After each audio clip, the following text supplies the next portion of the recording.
Wait a minute, we're not recording. We're live, but we're not recording. This meeting is being recorded. Dadgummit, it's Monday. We are the Spiritual Neighborhood. The Spiritual Neighborhood is a grassroots community project of the Council of Families for Children, a 501c3 nonprofit. We believe that sick can be fixed, so we support services that improve the quality of life for the body, mind, and spirit for the integration of a healthy, happy human. And after bugging her for months, literally, we have with us today Carrie Glazer. What? I said, you're not kidding. No, literally I'm not. For months. I'm not. Literally for months. Carrie Glazer is a psychic medium. She's on Blog Talk Radio with Elizabeth Harbin. They're on. You're twice a week now, right? Twice a month. Twice a month. Taking calls, answering questions. I don't know how long Elizabeth has known Carrie. I met Carrie about 8 years ago at a women's retreat. She immediately gave me a nickname. Yeah. Immediately gave me a nickname. I've never had one. She's the only one allowed to use it. And I found her to be one of the few people that impacted me profoundly because she said something to me that caught me totally off guard. And she turned to me during her gallery, and I was one of those people in the closet with my gifts and had been all my life. And she goes, you know, you can do what I'm doing, and you could probably do it even better. And the fact that she said it like that was like, wow, time to wake up, Deborah. Time to come out of the closet. And it was very in your face, because I remember that very clearly. Even though you say you weren't challenging me, it was an energy that you had in that moment. And I remember thinking, oh my goodness, this woman is just put a challenge out on me, and all right, here we go. And my team just said, here, lay this on out there. And you just kind of looked at you had starry eyes, but you kept talking. You kept doing the Gabby talk.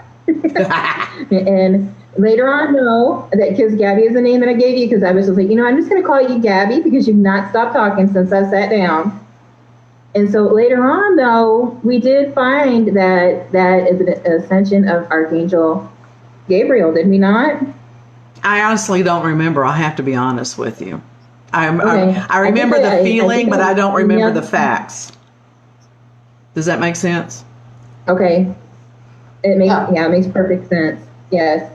But so ever since then, you've been Gabby. Mm-hmm. And Deborah, to me, when I call you Deborah, it does not feel right. It does not sound right. You're Gabby. She's the only one that gets away with calling me that, though. Just know. Is that a challenge? No. It's a warning. The funny thing is, everybody. I got a lot of nicknames, but I'm not going to use them, okay? Okay, so you guys are frozen, which is very odd for me because you're all frozen with like these weird faces on. Or did you freeze up? You guys did. No, you're fine. That happens. Yeah, we're old. We're creaking through life. Well, it was because all three of you all at one time went. Like that at least. Well, that happens daily. I mean, it isn't anything that you just think the screen's frozen. That's just really us. You're fine, though. We can hear you and you're not lagging, so go for it. Awesome. You're not frozen. Okay. Let it go. Let it go. That's really like, Miss Abby. Well, let's see. How long have I known Carrie? I don't know. I don't know how long I've known her. I haven't really known. I've known of Carrie for quite some time. We worked for many years, the psychic night at the pub. But the thing is you would come in and it'd be like, Elizabeth's booked. So it'd be like, hey, Elizabeth, how you doing? Every now and then it would be, happy birthday, But literally, she would come in and she'd get, because she was like 2 tables behind me. It was her and then Miss Sharon and then me. And so we were right in a row there. But we get so busy at sometimes that it was like, we know everybody's here, but it was basically just a coming and going thing because, Elizabeth would sit down and it's like Elizabeth is going from the time she got there to the time she leaves. there was no ending. The count Well, is... Carrie was the same way, though. I mean, and it depends on which one of us got there first. A lot of times, if she got there early and people knew she was going to be there early, they'd go ahead and get there early, trying to get ahead of everybody. They're trying to get ahead of everybody is what they're trying to do. But we would actually see the wait staff go over there to Carrie and talk to her and, ask some questions and stuff at the pub. And we went through 3 different names with just the pub. It was, Churchill's at one point in time. Then it was, the Celt. The Celt, and I don't remember the other one. There was a third. I don't remember a third. I don't remember. But anyway, It actually wasn't the Celt. We actually moved from the Celt. That's right. We went to. That's right. We went to Eclair. Mm-hmm. That place is profound. Man, I love that place. Oh man, I love that place. That was my favorite place. But the Celt was a profound location because this is really interesting to me. That's where I formed up a deeper connection with Carrie. That's where I learned about you. I met Sharon there, and then Sharon and I were partners at the Council of Families. And I met Sonny there. No, actually, Sonny got me involved with that, but it also firmed up our relationship even deeper. And then the waiter that was there that took care of me the time that I worked there for a couple of years was named Dallas, who was my son's best friend in high school. So there was a lot of layers going on for me. Dallas was my favorite. I sat at the very back. I didn't want anyone behind me. So I was literally at the very back at the Celt. I remember that. And I would see Dallas all the time. And Dallas was my favorite.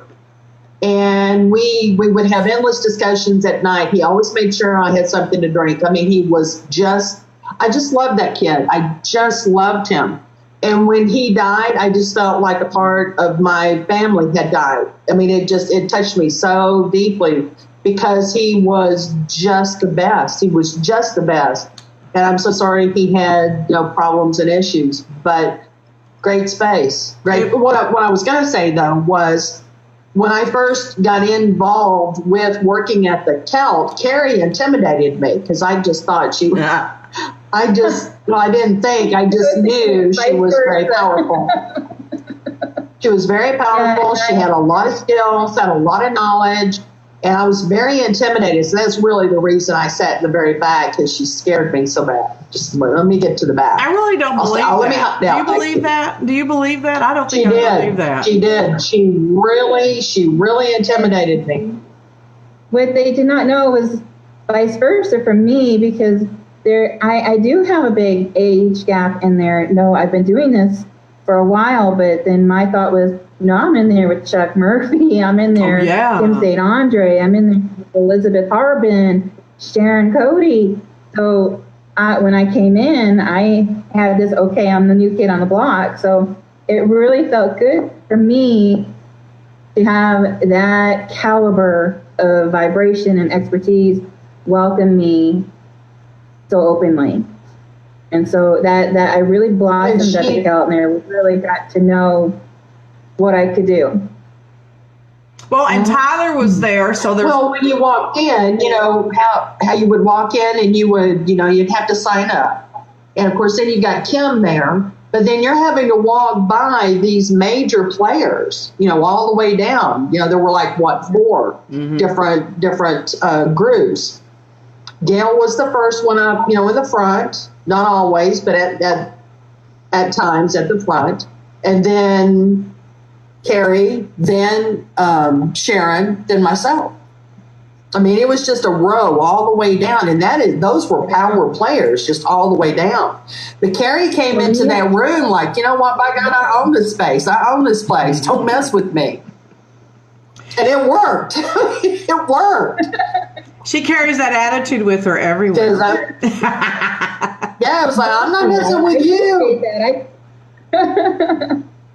It took me a long time to own being a psychic, because my sister-in-law, when she looked at my bio, she said 20 years, and I was like, yeah, I've actually been doing this for 20 plus years. I've had experiences, and she's like, I didn't really realize that, because her and my brother have been married, I want to say 10 years.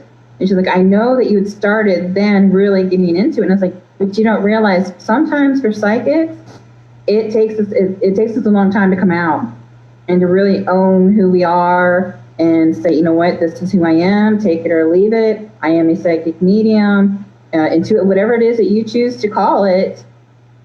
You know, there's a lot of society that doesn't accept who we are. So I took a lot of that in the beginning because, you know, I do have a Christian family and Christian background that take it very literally, if you will, and don't like what I do.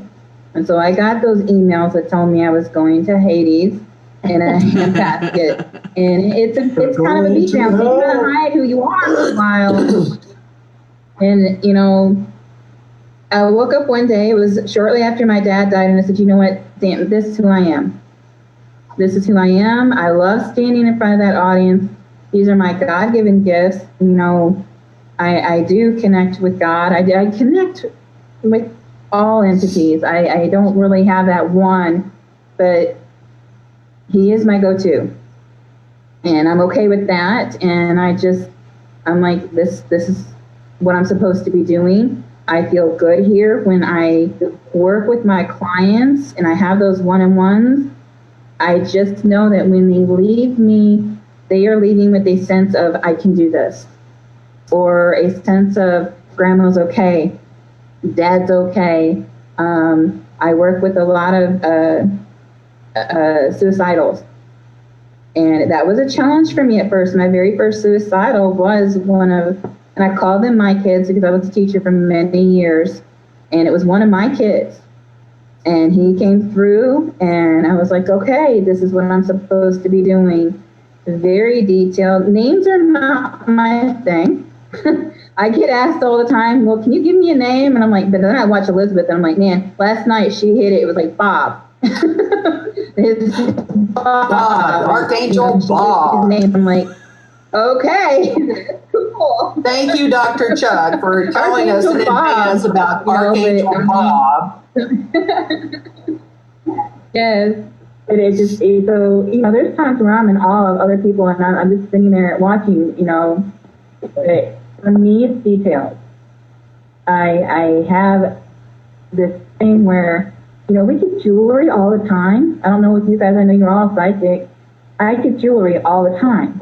But I don't want just a genuine, oh yeah, your grandma says that you wear her ring. Big deal. You wear her ring. Anybody can validate that. So I want the details. I want to know what color that ring is. I want to know, you know, does it have roses on the side of it? Does it have vines? You know, whatever. I want to know that detail.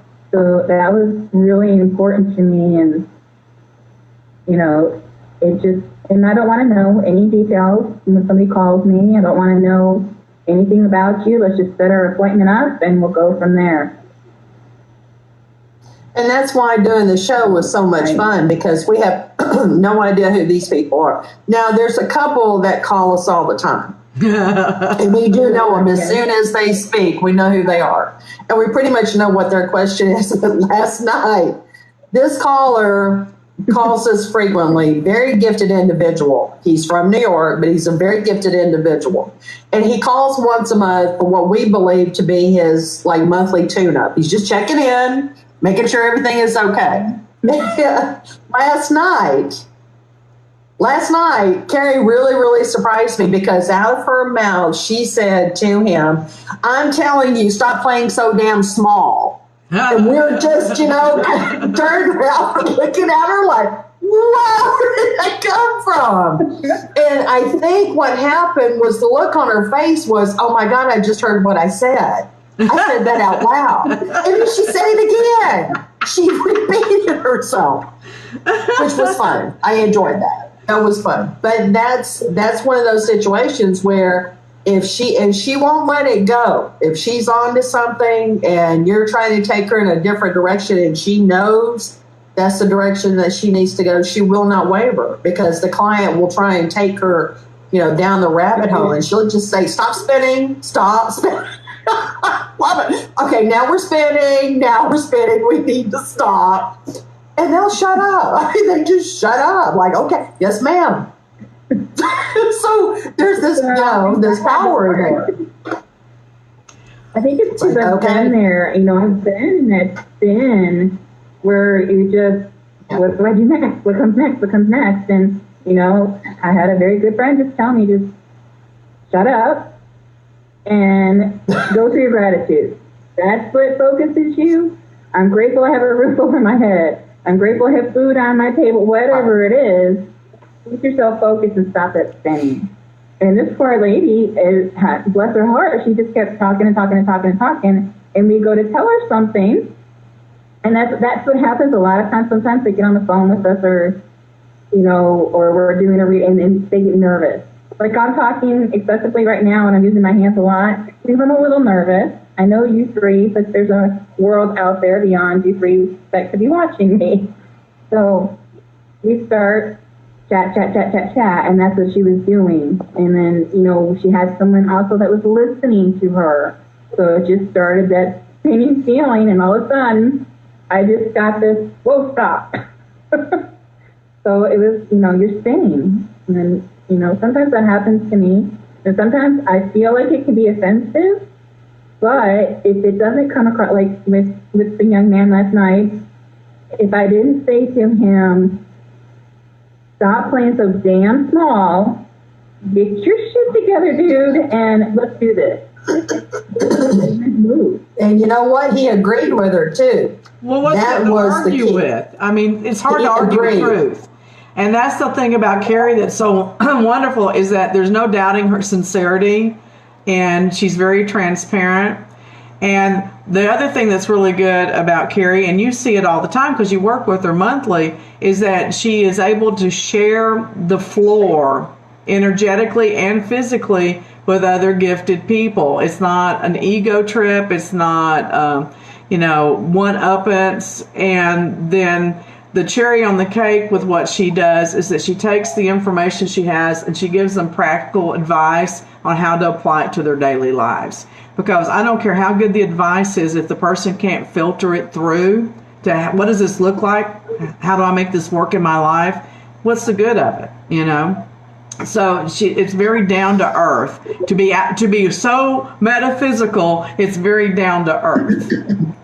Well, one of the reasons that I know the show works so well is because it was one of those times where I'm thinking of, the radio program, I'm thinking of doing something, and what do I need to do? Where do I need to go? How do I need to do it? And I just heard it as clear as day, call Carrie. Mm-hmm. Mm-hmm. I heard it as if it were Sharon saying to me, you need to call Carrie. That's how loud it was. And so when I did, and then Carrie said, well, yeah, let's talk about it. We had a really good discussion. And I think the advantage was that we started this and we didn't see each other. And I think that really helped us a lot because we had to learn our timing with each other. We had to learn there is a 5 to 7 second delay. So we had to learn to speak and then stop, and then speak and then stop, so that the other person could do their thing. When we started seeing each other in the same studio, that was a totally different kind of situation, because when Carrie's on a roll and she's really into that moment and she's talking about all kinds of stuff, you just sit and listen. You don't interrupt her. You let her go with what it is that she needs to say. And then she gets to that point where when she looks at you, it's like, okay, I'm done now, without having to say, okay, I'm done now. It's that, okay, I think we're good enough to where we can go on to the next whatever. That works and well. Being there, I'd never been there in person. So being there, it was like them having a comfortable conversation. And that's how it felt. So last night, Luann was in the studio with Elizabeth and Carrie, and she got to watch them in action. So that's what she's talking about there. Yeah. And, that's the whole thing. I can sit down and talk to a room full of 1,000 people by myself, but I like having 2, 3, and 4 people to work with. To me, because it is about the conversational flow, as opposed to making a speech. So Well, it's an interesting situation. Carrie and I are very protective of our energy. I mean, we are extremely protective of our energy. So when she comes over, I want her to feel that she can open up, it's safe, it's okay, there's nothing to worry about or deal with. And so Luann doesn't even know this. I got in touch with Carrie and I said, okay, now here's what's going to be happening. I would like to, what do you think? Are you okay with this? I'm going to invite Luann to come over. She wants to watch and see.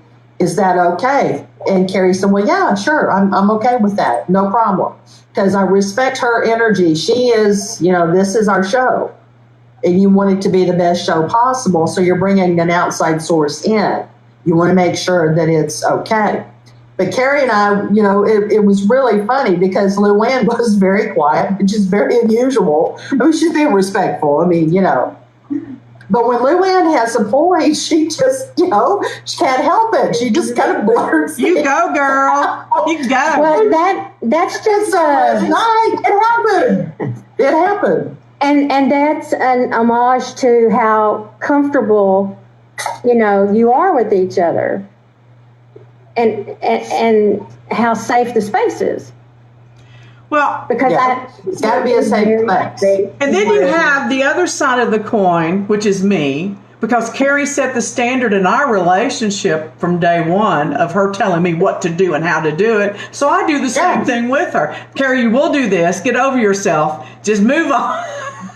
Yeah. So we're both real bossy with each other, and we're comfortable with that. But if someone else were to do it, but there's a respect in it, though, Gabby. There's a respect that you and I have in that. If someone else were to walk up to us and say, hey, you need to do it this way, and be like, help to the no. Who are you to tell me what to do? Exactly. It's that respect. And who invited you into that conversation? Right. Yeah, we're not talking to you. Yeah. I would do what I call my Bernie Mac look. He has in his stand-up routine. He goes, you know how they look at you like you're small?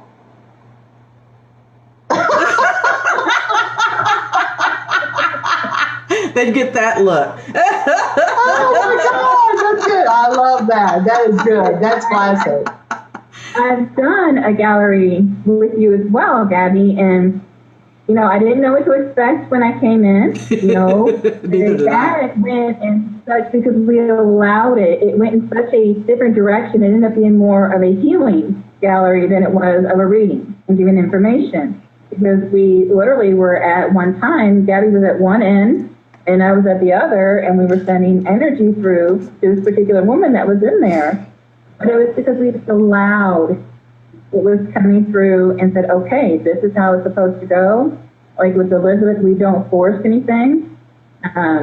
Elizabeth makes it very comfortable when you come in. It's the second you come in that front door, it's very comfortable. And of course, I'm always greeted by Miss Eleanor. So, that right there is just the beginning of me coming in and feeling at home and welcome. And then our energies, because there is no limit to how far we're pushing our energies out when we're together.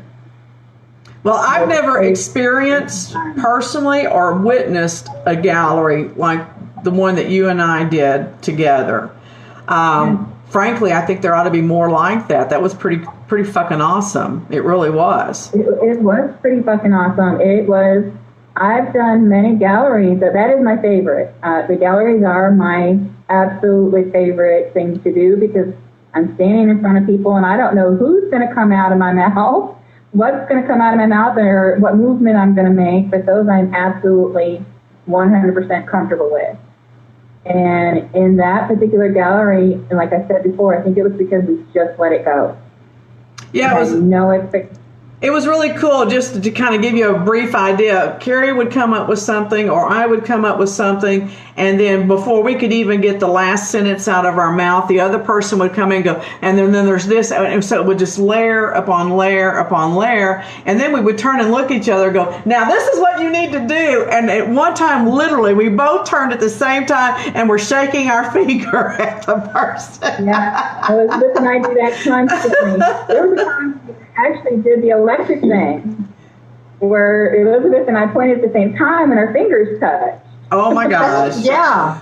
It actually, we actually touched fingers, and that was not intentional. Yeah. Is that That's back when Carrie became Laser Glazer and I became Electric Elizabeth. we call that ET sex. ET sex. Oh, no. No. Phone home, ET. No. And last night, it was really nice having the extra energy in there of Luann, because Luann was just, she was on her phone and listening, but she was doing other things and watching the screen. But every now and then, I could tell that Luann was just there and connected. Yeah. And she would, like I said, she would write something down on her phone and be like, "Here, show this," and that's exactly the Interior decorator. She's an interior decorator. So Well, that, you know, sometimes as readers or as intuitives, we don't have all of the information. It takes another one to come in and say, "Okay, I can ride this energy," because we all ride the energies differently. And so, like last night with one of the reads that we had, Elizabeth was riding this one direction with Bob, and I'm going off in this direction, and all of a sudden I was like, "No blinker, nothing, just take a U-turn, come back." And it was just that connection that we had, and that worked. Well, and I think that had a lot to do with Bob. And I think that's important. And we talked about that we allow spirit to kind of dictate the direction we're going to go into. Because sometimes, and like Carrie said, the whole basis of the situation as a teacher was this client's mom. I mean, there was no doubt about it. But the Archangel Bob was going, "Look, I paid for this. This is my show. I'm coming in on this, and we are going to be talking about what I want to talk about." And so you allowed the Archangel Bob. But you know what happened last night that was a first? I've never had this happen before. Bob, and we're going to call him Archangel Bob. Who the hell is Bob? Wait a minute. Who the hell is Bob? We did Ghost Talk. Ghost Talk with Chuck Murphy, Dr. Chuck. And we're talking about angels that come through. And he said, if you're always going to expect it to be the Archangel Michael or Gabriel or whatever, don't discount the Archangel like, say, Bob. Okay, Archangel Bob is here. What if his name was just Bob? Or what if he was the head of the group and you didn't know it was Archangel Bob? He could go by an alias. Okay, today I am Archangel Bob. I remember hearing that. Oh my God, how exciting is that? So we're talking about it. So this guy shows up last night, and we're asking. There's some male presence here. There is a man he's just not going to go away. And our client from the show said, "Well, his name's Bob." And of course, that was just hysterical. Oh my God, it's for real. It's the Archangel Bob. That's funny. He lives. Funny. He lives. But Bob was the first one that actually, during our different shows that we've had, who actually came and said, "I miss my son. I miss my son. I miss my talk with him. I miss our trips. I miss our fun. I miss him. I miss my son." And it was very profound. And that has not happened to me before, where someone on the other side misses someone here so deeply that they'll do whatever it is that they need to get that source to let them know, "Son, I miss you. I miss you a lot." That's shocking. So the granddaughter, it's shocking. The granddaughter said, "What can I do to help my dad?" And Carrie said, "Talk to him. Talk to him about your grandfather. Mention the grandfather. Talk about Bob. What did you do, Dad? How did you do things? Where did y'all go?" Get him involved so that allows that individual to speak, which I thought was brilliant. I mean, I really did. I thought that was just brilliant. Carrie nailed it. She just nailed it. She looked at it from, well, what would I do? Well, I talked to him about my dad. Get him to talk. And that's what she did. It was an amazing night. It was a lot of fun. We had more people that we could not get to last night. I bet we had 40 to 50 people holding last night. I mean, It's a really good show. People are hungry for information. They're hungry for comfort. But what you just experienced, I've had a couple of times where I've experienced that. And the first time it was shocking to me to hear the emotion coming across. I had a gentleman appear to me at a friggin' Christmas party of all places where I'm doing party readings. Yeah. And this guy kept popping in wearing a wedding veil. I'm like, what the hell is wrong with you? You know? And this is not that kind of party. That's what I told him. You know, that's down the street, dude. You know? But he says, no, there's a woman fixing to sit down. And when she sat down, she goes, I know you're not doing this, but do you talk to the dead? And I'm like, oh, sweet Jesus, here we go. And I said, well, I've got a guy here. And she goes, do you know his name? And I'm like, Carrie, I don't pick up on names. I don't pick up on living names, much less dead names. And I said, but he's wearing a wedding veil and he's just hilarious. He won't shut up. And she goes, that's my brother. She immediately described him. And I said, yes, that's what he looks like, you know. And he says, tell her that I'm sorry I fucked up the wedding and for her to quit grieving over me being gone because I want to play with her some more and we can have good times still. And I'm like, what? What? I'm like, you're not going to haunt her, are you? But, you know, I'm talking out loud and she's going, no, keep going. And so we had this conversation, and she had been talking to him, but she hadn't been listening because the grief was blocking her. Listening is the most important thing. Mm-hmm. I tease a lot because, you know, with my team, I talk to my angels, my guides, my team, just like I talk to one of you. Okay, and so yeah, I hope you're nicer. I hope you're nicer to them. I'm not. Joanne and I, there's times when she comes through and she says, girl, shut up and listen. I like her. My guy is literally telling me, shut up and listen, and you'll get it, because if I don't hear it that way, that's how I need to hear it. And that's how that young man last night needed to hear it, because he needed mama to spank his butt and say, listen to what we're telling you, because your next step is right there. You know, it's right there. So, you know, when my guides tell me sometimes I don't listen, and she's got to whack me with a 2x4 to get me to listen. But that it literally, that is what this is about. It is listening and being open to the flow. Well, I tell you what's really interesting, and I want to really kind of hammer this down a little bit more, is that when you have two people that are gifted, whatever you want to call it, working together, how the messages can either reflect one another or they can continue one another.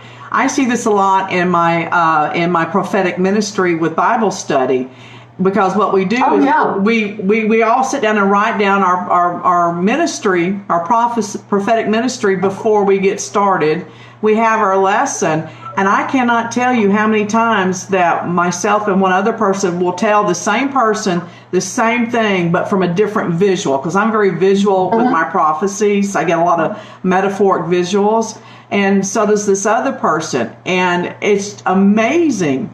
The other thing that's amazing is how my metaphors reflect the lesson that's being taught, and I have no idea what the lesson's going to be. So to me, that's just a really firm confirmation, whether it's for them or not, for me, that I'm on the right track, I'm getting the right messages, and I'm delivering them to the right people. So it's just a reassurance for me, because I don't know about you guys, but I don't care how good you get at this or how confident, there's still a lot of self-reflection involved and a lot of questioning.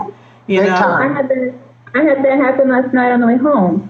We had a client that was trying to call in, and she wasn't able to call in, so her husband called while I was in the car and, you know, said, can I go ahead and get my wife a reading? And I said, well, I'm actually in the car on my way home.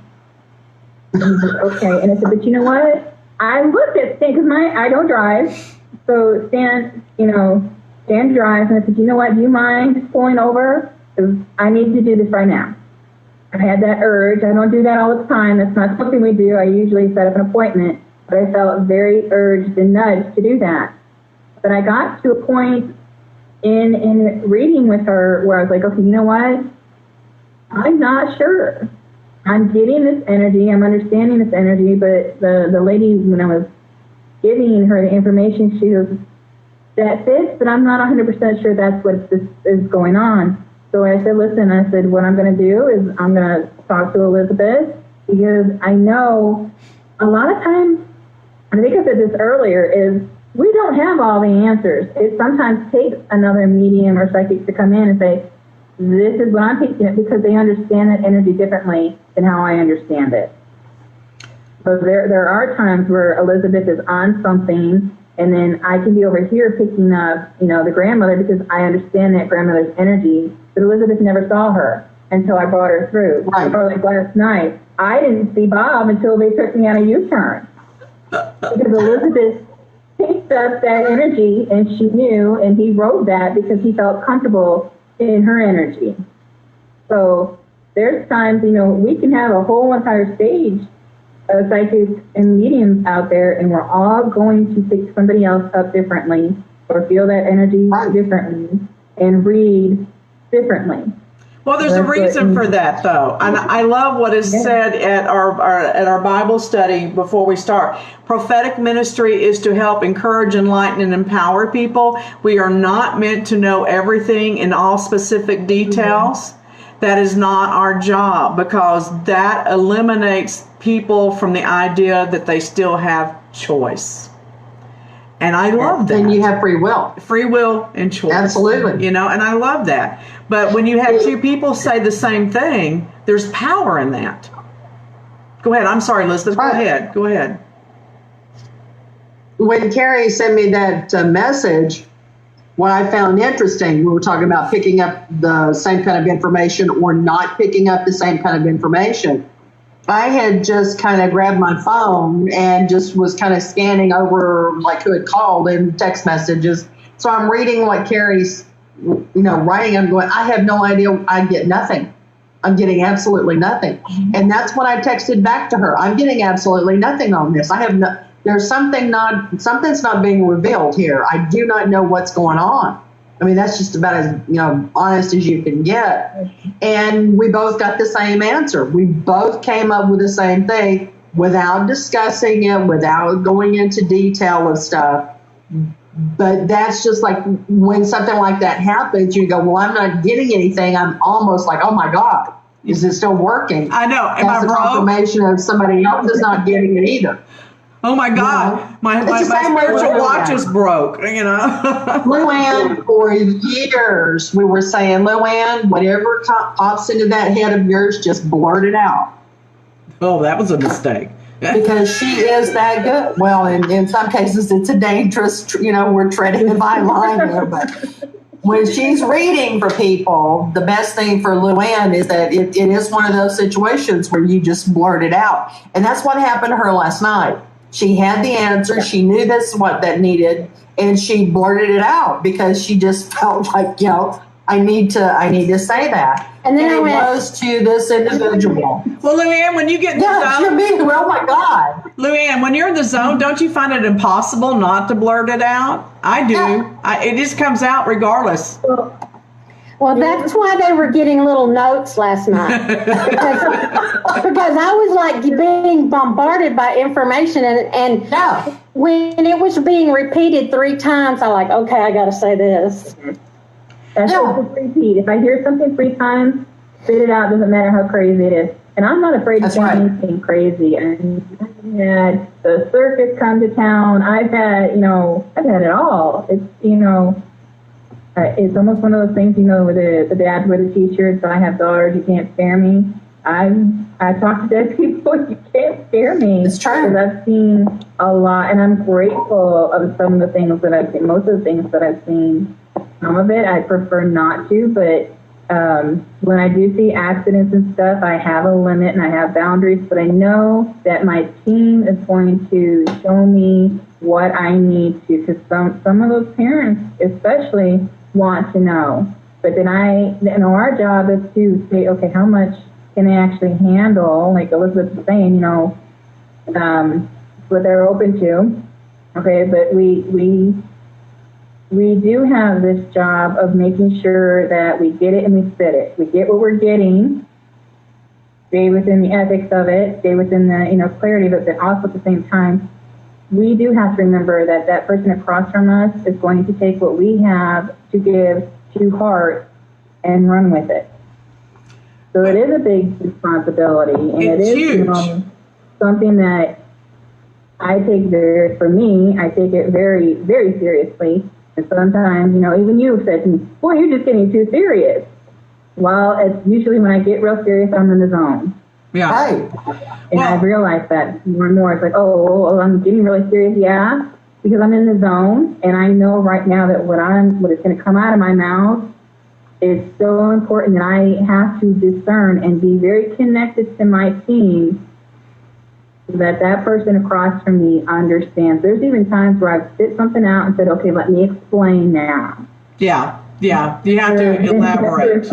Yeah. Across from us, get, okay, this is what's going on. I've had a few things throughout. I've even had time where I've shut down completely because like, now that was crossing my boundaries, and I'm not okay with that.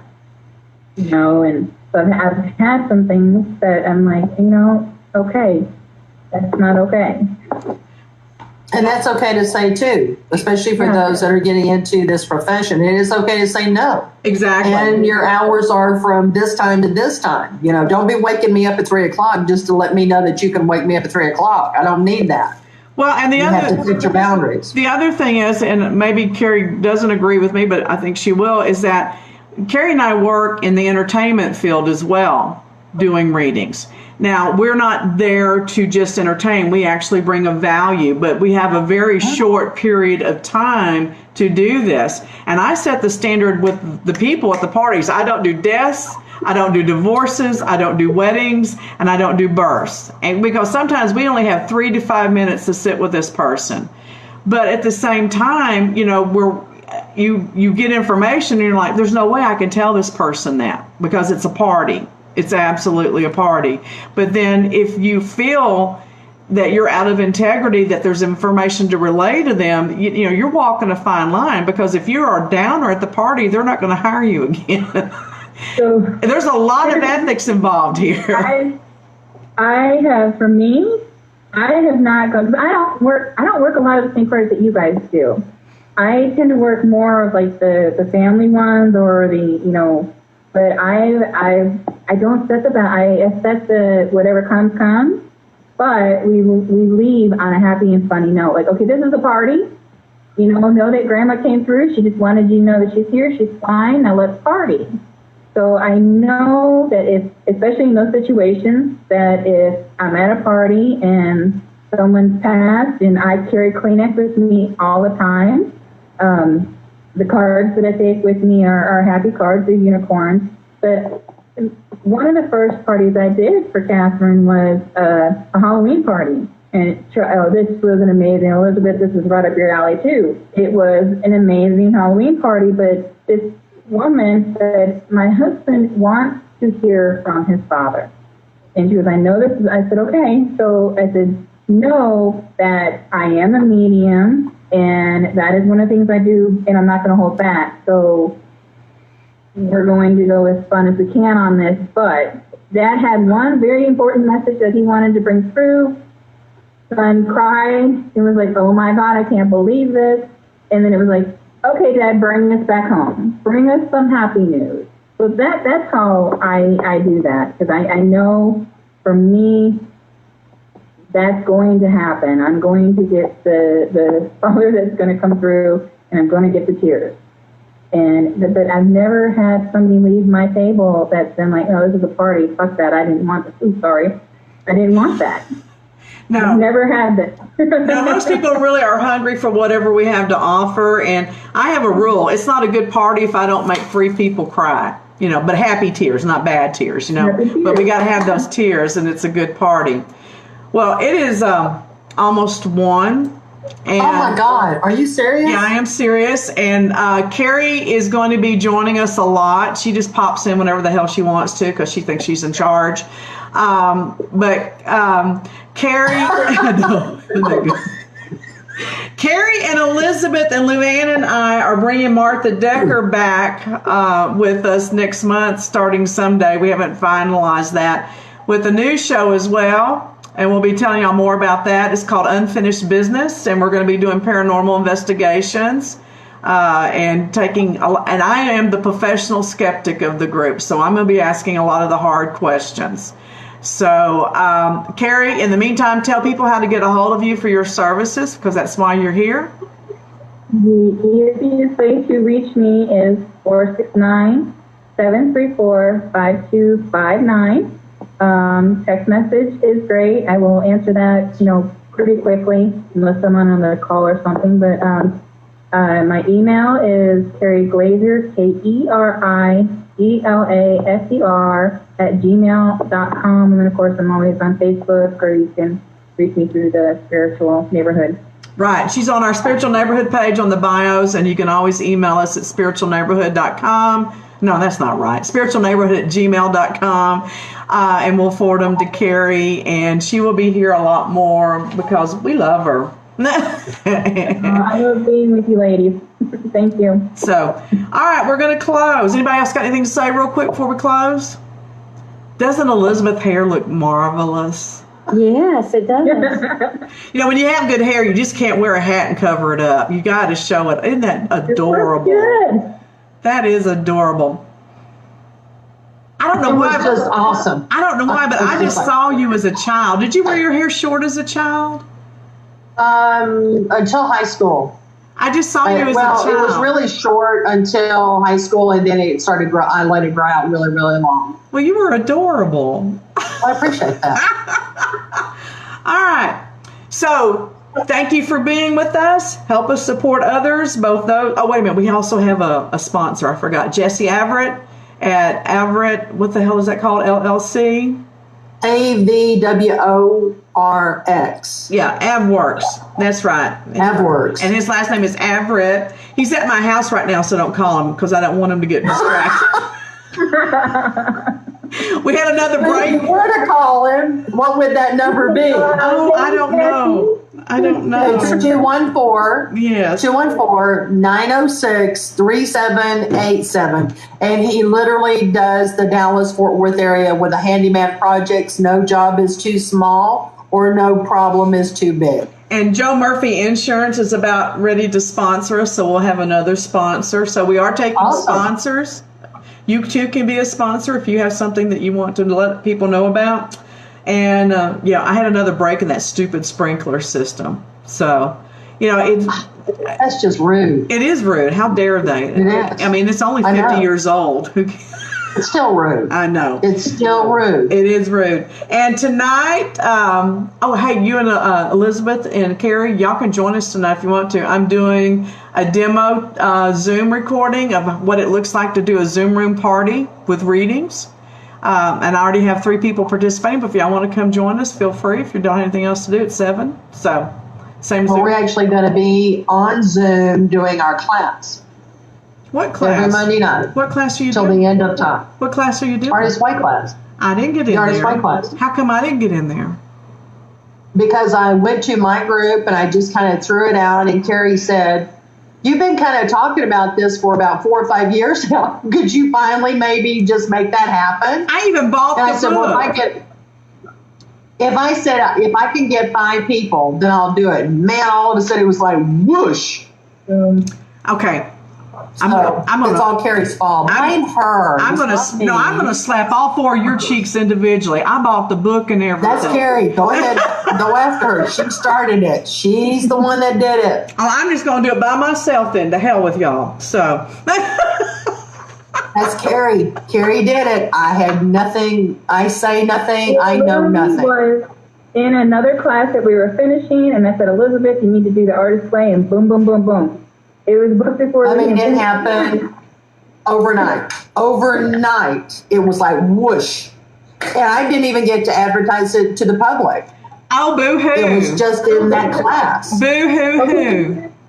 Here's what's coming up next, Miss Gabby. If you just stop for a second, we're gonna do another one.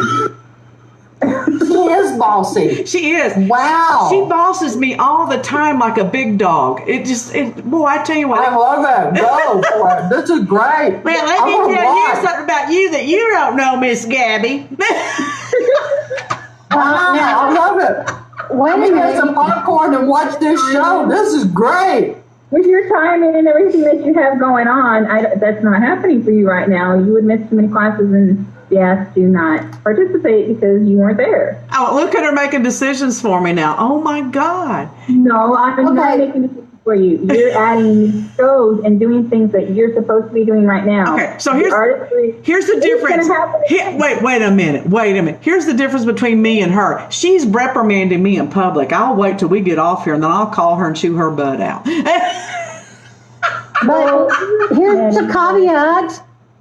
When you get in this class, you only get 5 minutes to speak. Can you manage that? Yes. I used to do 12-hour surveillance and not speak to anybody. Screw all of y'all. I have sat for hours in the deep, dark woods. Give it up. Give it up. Ain't happening. I talk when I want to, and when I don't want to, I don't. There you have it. Timer. This is 30 minutes. Now, see, you made the timer go to 30. It was only supposed to be 5. Oh, my God. Oh, my God. So anyway, you can contact anyone from any of our shows by emailing spiritualneighborhood@gmail.com. And if you offer anything that makes people laugh, smile, sing, or feel better, you are a holistic healer and we would like to talk to you. We are here to teach that the body heals with play, the mind heals with laughter, and the spirit heals with joy. And with friends like this, who needs enemies?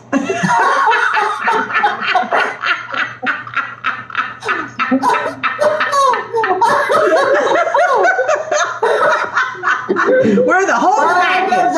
Okay, that's pretty much the show, isn't it? It is. So say goodnight, Lucy. Goodbye, Lucy. Bye, Lucy.